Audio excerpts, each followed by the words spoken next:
tupo tunajadili mambo kadha wa kadha kuhusu siasa za nchi yetu, lakini kubwa zaidi ni kukipa joto kikao cha kamati kuu ambacho kinaketi leo.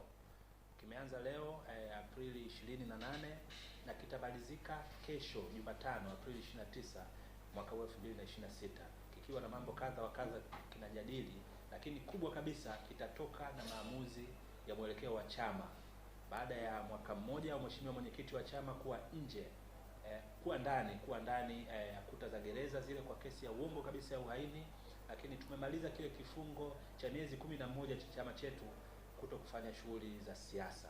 Nitazungumza na viongozi mbalimbali wa chama na mabaraza yake, lakini wanachama waandamizi pia watakuwa hapa, wakurugenzi na wajumbe wa sekretariat ya chama taifa. Ninaye mgeni mwingine kama nilivyosema hapo awali. Ninavamiwa kwelikweli na watu hapa wakiwa wanataka kuzungumza kuhusu chama chao. Mheshimiwa Pamela, habari ya kwako? Salama, habari ya kwako? Njema. Katibu mkuu wa baraza la wanawake wa Chadema, mbunge mstaafu wa bunge la Afrika Mashariki. Kabla hatujafika huko, mimi Pamela nilianza kumfahamu kwenye bunge la katiba, ilikuwa 2014 ile watu wanatoka, kuna ajenda moto zinajadiliwa, kuna watu wakatoka wakaunda Ukawa. Sasa kuna baadhi nilikuwa siwajui kama ni wanachadema, alafu wakatoka, akiwepo nadhani Maria Sarungi, akawepo Pamela Masai. Akasema huyu, alafu wakati ule bado ulikuwa ni biti biti mdogo kidogo. Nikasema huyu mbona yupo tofauti na wengine ambao wangekuwa wanafikiria kubaki kule ndani kungempa fursa ya kupata sitting allowance. Ana courage gani ya kutoka? Hebu niambie, ilikuwaje? Yaani nini kilikusukuma ukatoka? Asante. Kama ulivyosema, tuliteuliwa na Mheshimiwa Rais wa kipindi kile, Mheshimiwa Jakaya Kikwete, kwenda kuwakilisha Watanzania kwenye lile bunge maalum, bunge la katiba. Na wakati tuliteuliwa kama wawakilishi wa makundi tofauti, na mimi niliteuliwa kama mwakilishi wa kundi la vijana. Kwa hiyo kwa msingi huo unaweza kuona ni idadi kubwa kiasi gani ya watu ambao nilikuwa ninawawakilisha kwa mimi kuwepo ndani ya lile bunge maalum. Kwa baada ya kwenda kule bungeni, tulikuwa na mijadala mingi ya kupitia rasimu ya mzee wetu, Mzee Warioba. Na unafahamu rasimu ya Mzee Warioba ilionyesha maeneo ambayo ni maeneo muhimu sana, ambayo yalikuwa ni matamanio ya Watanzania na hasa kizazi cha vijana. Yaani kwa maana vijana, matamanio na matarajio na kiu ya vijana ni nini? Yaani kulikuwa kuna kitu gani kinafukuta, wanatamani nini ambacho kitaweza kuset future yao au kitaweza kutengeneza direction bora ya future ya vijana. Hasa baada ya kufika kule, tulikuwa tuna zoezi kwenye kamati tofauti la kupitia ile rasimu. Lakini wakati wa mijadala ya vipengele vya katiba pendekezwa, kila tukijadili kwenye vile vipengele, unaona kabisa ni kweli mijadala inakwenda vizuri sana, na watu walikuwa wanatoa maoni na mapendekezo mazuri sana ambayo kama yangetekelezeka basi tungeweza kutengeneza katiba ambayo ingekuwa ni bora sana. Lakini pamoja na mijadala mizuri ambayo ilikuwa inatokea kwenye kamati mbalimbali, tulikuwa tukifika kwenye hatua za maamuzi, kwa maana ya hatua ya kupigia kura vipengele vile vya katiba, kwa maana ya zile ibara, sababu tulifikia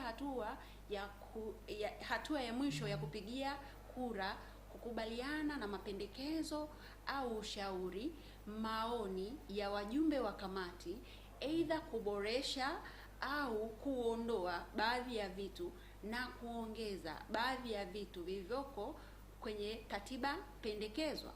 Na baada ya kufikia hatua hiyo, ilionekana hakukuwa na dhamira njema, kwa sababu kila ibara ambayo tuliiona kwamba ilikuwa inatija kwa taifa, tulikuwa tukifika kwenye hatua ya kura, ile ibara ilikuwa inakwama.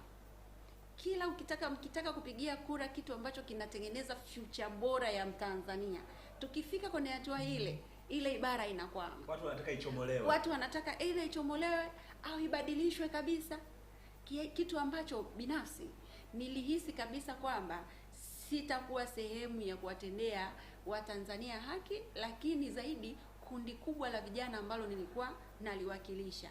Kwa mfano tu nitatoa mfano mdogo. Tulikuwa na kipengele cha kuzungumzia tunu za taifa. Unapozungumzia tunu ya taifa, huwezi ukazungumza tunu ya taifa ukaacha kuongelea uwajibikaji au kuzungumza swala la uwazi. Sasa lilitokea kundi la upande wa pili. Nalisema ni kundi la upande wa pili kwa sababu kwenye lile bunge tulikuwa na wabunge wa bunge la Jamhuri na baadhi ya watu waliowakilisha vyama vya siasa. Lakini ukiangalia kundi kubwa ambalo lilikuwa linatokana na chama tawala, kwa maana wana CCM, pamoja na makundi ambayo yalikuwa na hiyo affiliation, hawaoni umuhimu wa kuingiza kipengele cha uwazi kwenye katiba. Au wanaongelea swala la uwajibikaji kwamba isiwe tunu ya taifa. Sisi tunasema viingie kama tunu, ili vitakapokuwa kwenye katiba, yeyote ambaye atashindwa kufanya kuwa wazi kwenye matumizi ya fedha za umma aweze kuwajibishwa na katiba. Raia yoyote anaruhusiwa kufungua kesi mahakamani kumshtaki mbunge au kiongozi yoyote wa umma aliyefanya ubadhirifu kwa kupitia vipengele vya katiba. Sasa wenzetu, nimetoa mfano mmoja tu, lakini mambo ni mengi mno ambayo yalikuwa kiukweli yangetekelezeka kwa kadiri ambavyo yalikuwa ni matamanio ya Watanzania, tungekuwa mbali au tusingekuwa kwenye mgongano wa kimaslahi kwa namna tulivyo sasa. Kwa baada ya kuona hayo mambo hayana uelekeo sahihi, niliamua kuangalia kundi ambalo lilikuwa limeamua kusimama na katiba, ile katiba pendekezwa, kwa maana tuliita rasimu. Ilikuwa sio katiba pendekezwa, ni rasimu ya Warioba. Kwa hiyo kundi ambalo liliamua kusimama na rasimu ya Warioba ni kundi hilo lililoamua kufikia hatua ya kuanzisha ile iliyokuwa inaitwa Umoja wa Katiba ya Wananchi. Ile UKAWA haikuwa vyama vya siasa. Hapana, hayo matokeo ya vyama vya siasa yalikuwa baadaye. Na hata ukiangalia wakati tunafanya press ya uanzishaji wa UKAWA, nilikuwa nimekaa mbele kabisa pale. Unachotaka kusema kwamba ile UKAWA mwanzoni kabisa wanachama hawakuwa vyama vya siasa tu. Hata kama mtu yoyote ambaye alifika pale lakini aliondoka alikuwa kwenye UKAWA. Naam. Okay. Yaani lengo la kuanzisha UKAWA kwa mara ya kwanza, na ukiangalia kwenye press ya kuongea na wanahabari tumeanzisha UKAWA, nilikuwa sehemu ya watu tuliosema, na mimi ni miongoni mwa waanzilishi wa UKAWA. Kwa hiyo tulikuwa lengo letu ni kuonyesha kuna watu tumeamua kuungana, tusimame na lile tamanio la Watanzania waliotoa maoni wakati timu ya mzee Warioba ilipozunguka nchi nzima. Kwa baada ya kuona haya yatekelezeki, tukasema njia bora ya kufanya ni kuwaachia mchakato huu waendelee nao, lakini tukiwa tunajua lazima tutumie mbinu ya ziada kuhakikisha huu mchakato haufiki mbali. Na kweli tuliwaachia wakatengeneza katiba pendekezwa. Sisi tukarudi nje kuwaambia umma wa Tanzania kwamba katiba pendekezwa itakayotoka bungeni haina yale mnayoyatamani, na haina maslahi yenu, na ndio maana ule mchakato uliishia katikati, kwa sababu wasingethubutu kuurudisha kwa wananchi, tayari tulishafanya kazi.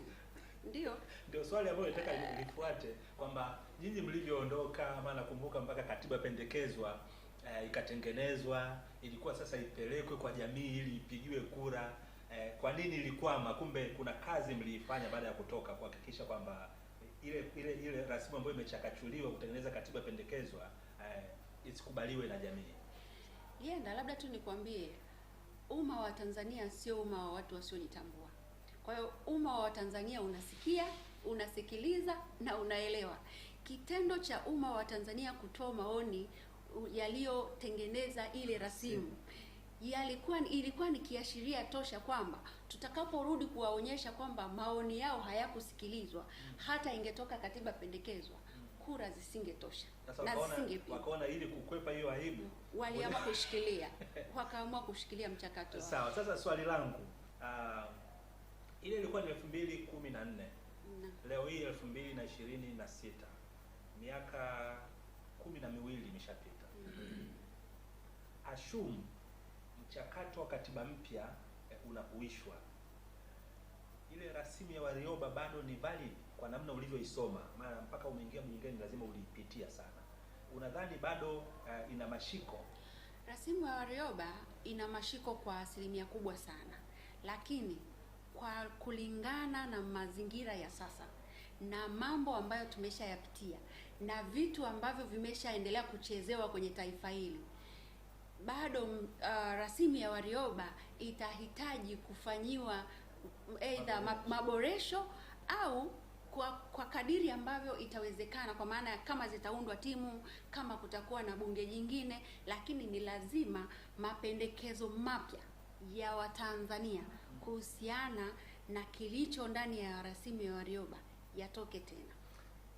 Kuna chochote unakikumbuka kipo mle kwenye rasimu ya Warioba na sasa hivi unaona kimepitwa na wakati ambacho kinapaswa labda kurekebishwa au kuboreshwa, kama una kumbukumbu yote? Nakumbuka kwa mfano tulikuwa tuna swala la muundo wa serikali. Muundo wa serikali pamoja na muundo wa masuala ya majimbo. Kwa kipindi cha nyuma kwenye mapendekezo kwenye rasimu ya mzee Warioba alipendekeza yeye pamoja na timu, kwa maana ya maoni ya Watanzania, watu walifikiri kwamba ugatuzi wa madaraka unaweza kuwa ni jambo lenye tija kwa taifa. Lakini tukiangalia kugatua madaraka peke yake sio jambo linaloweza kutosheleza kuwasaidia Watanzania. Ugatuzi wa madaraka utakaoongezewa vipengele vinavyowabana wale waliopewa madaraka ya kushuka chini, kwa sababu tulikuwa tunazungumza tu ugatuzi. Rasimu ilisema ugatuzi wa madaraka kushuka chini, kwa maana ya kwamba kunapo kwa mfano kwenye kutekeleza majukumu kwa mfano ya bunge, wakasema wao walikuwa wanapendekeza kwenye bunge tuwe na mabunge, alafu kuwe na seneti, alafu kuwe na kama kwa mfano serikali ya Kenya unaona inavyofanya kazi, kwa maana kwamba kuna county ambapo majukumu ya majimbo na fedha zake na kila kitu havikai kwenye serikali kuu. Sasa kwa mfumo tulionao sisi, ukigatua madaraka lakini bado ukaendelea kubakiza mamlaka ya huyo mamlaka ya kwa mfano mamlaka ya uteuzi, hata kama umegatua madaraka yakashuka mpaka chini, lakini ni watu labda wa kuteuliwa, bado hutawatendea haki wa Tanzania, kwa sababu kama mtu ameteuliwa na mtu fulani au tuseme na rais, alafu anapewa kazi ya kwenda kufanya kazi ya rais anayetokana na Chama cha Mapinduzi, na staili ya uteuzi ni ile ile ambayo tumeizoea, maanake hata tukiwa na viongozi wa majimbo wa kiserikali ambao watapelekewa hizi rasilimali hawataweza kutendea Watanzania haki.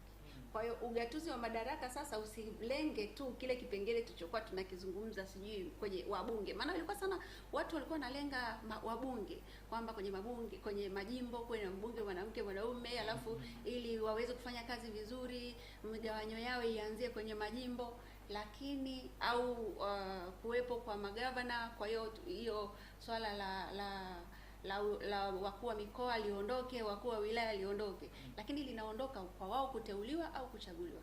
Hapa tunatakiwa kuja na mapendekezo kwamba kama sio nafasi za kuchaguliwa na wananchi, basi ziwe ni nafasi za kuomba, kwa maana watu waombe kwa vigezo ili waweze kuwajibishwa na sheria kwa maana ya utumishi wa umma, au waweze kuwajibishwa ni ajira au wawajibishwe na watu wanaowapigia kura.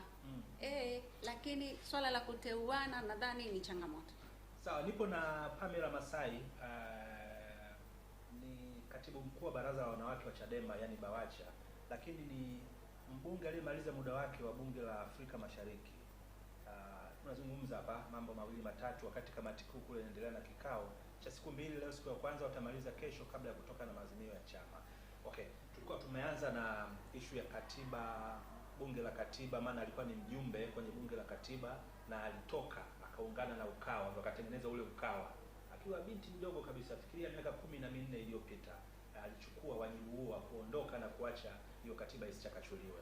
Niko naye hapa, tunaongea mawili matatu, lakini kukumbushe hapo ulipo unaweza ukakichangia chama, kwa sababu moja ya maazimio ambayo yatatoka kutokana na agenda ambazo zimesomwa ni budget ya chama kwenye kufanya shughuli zake kwenda mbele. Sasa unaweza kutuchangia, chukua simu yako kwenda namba ya Vodacom 0744 446969, litatokea jina la Chadema. Likitokea jina lingine tafadhali achana nayo. 0744 446969. Pamela, wewe ni katibu mkuu wa baraza la wanawake wa Chadema BAWACHA. Ni ngumu kiasi gani kuongoza wanawake kwenye chama cha upinzani kwenye siasa za Tanzania hizi ambazo wapinzani tunaonekana kama wahaini?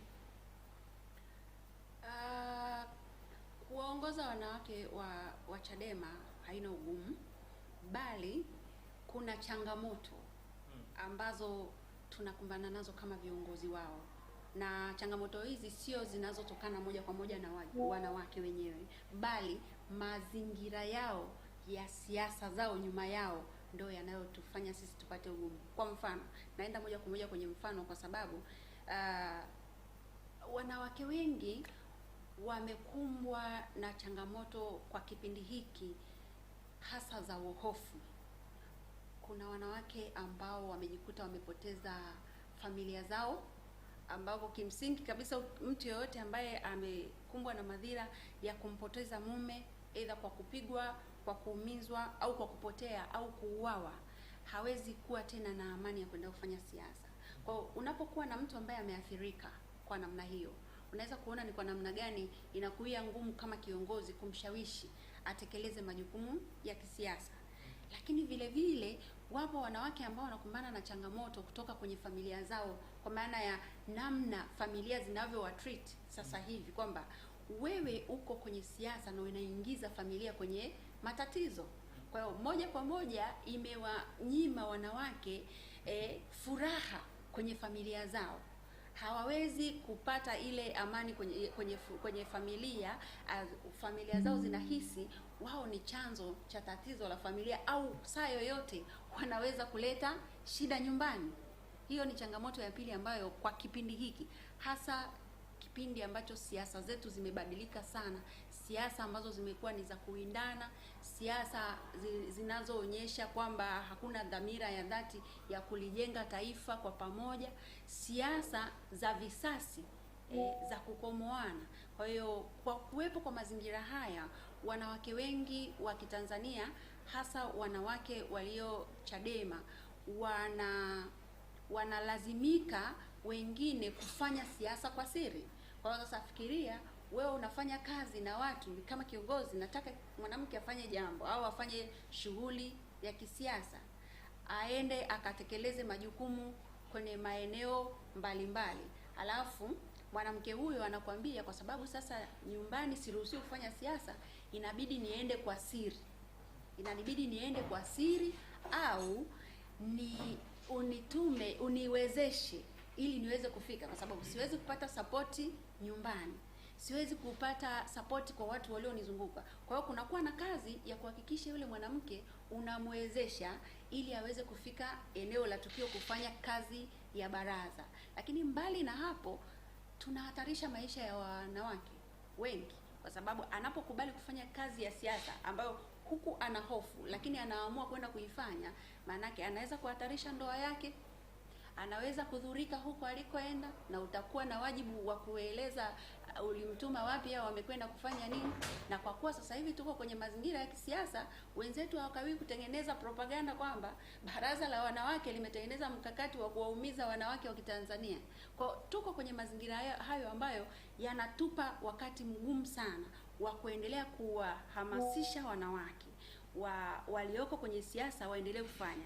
Lakini pamoja na changamoto zote, hatujakata tamaa na hatuwezi kunyamaza au kuacha kupambania haki za Watanzania, lakini zaidi haki za wanawake, tukizingatia ya kwamba tunaona wanawake wa Kitanzania wanavyopitia kwenye mazingira magumu ya kimaisha ya kawaida.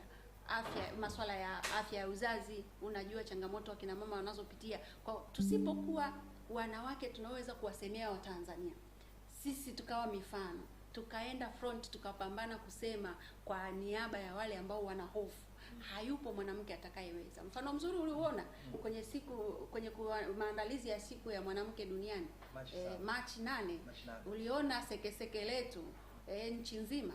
Wangeruhusu lile jambo litokee pale Msoma, Msoma pangekuwa hapatoshi. Wanawake walikuwa wamehamasika nchi nzima kusafiri kwa ajili ya kwenda kujadili ajenda na mustakabali wa mwanamke wa Kitanzania. Tulipokuwa tunakwenda kukutana, tulikuwa tunaenda kuangalia ni namna gani wanawake, pamoja na mazingira yote magumu tulionayo ya kisiasa, pamoja na sekeseke la Oktoba 29,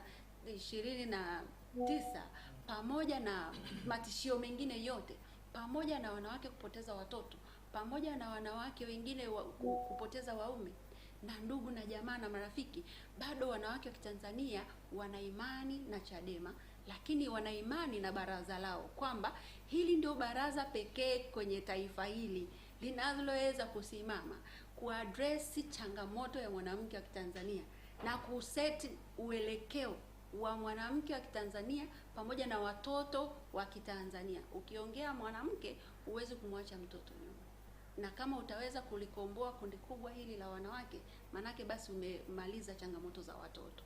Kwa hivyo ndivyo. Nipo na Pamela Masai, ni katibu mkuu wa baraza la wanawake wa Chadema, yani BAWACHA. Ikiwa nazungumza naye hapa mawili matatu wakati kamati kuu ya chama kiendelea na kikao chake cha siku 2, leo ikiwa ni siku ya kwanza, na baadaye kitatoka na mwelekeo wa chama baada ya miezi takriban 11 wa kuzuiwa kufanya siasa na mwaka zaidi ya mmoja mwenyekiti wa chama hiki akiwa gerezani kwa kesi ya uongo kabisa. Pamela, neno la mwisho kwa wanawake na kwa Watanzania kwa ujumla, ili nikuruhusu uendelee na kikao. Una neno gani? Watanzania wakae mkao wa kula. Chama cha Demokrasia na Maendeleo Chadema ndio chama pekee kinachotegemewa na Watanzania, na hii imani tunawaomba waendelee kutupa, kwa sababu Chadema siku zote tumekuwa ni watu wa kuseti agenda, tunatengeneza uelekeo wa taifa. Tumekuwa mara zote na mifano Watanzania wamekuwa wakiiona toka tulivyokuwa tunapewa dhamana bungeni kule, uwakilishi mbalimbali tunaopata kokote kule, tumekuwa ni watu wa kusimama kwa ajili ya Watanzania. Popote tunapopata nafasi ya kusema, kusimama, kuhoji, kukosoa na kuseti njia mbadala za kurekebisha ili taifa liweze kupata uelekeo wenye tija, huwa tunafanya. Kwa sisi wanawake ambao tuko ndani ya Chadema, tutaendelea kushirikiana na chama chetu kwa nguvu zetu, kwa akili zetu, bila woga, bila kuvunja taratibu na sheria za nchi, kuhakikisha ya kwamba yale matamanio ya Watanzania, kilio cha Watanzania, unyimwaji wa haki, uvunjifu wa haki za binadamu, pamoja na kunyimwa kutekeleza yale yote ambayo yanatupasa tuishi kama Watanzania ambao wako ndani ya nchi yao.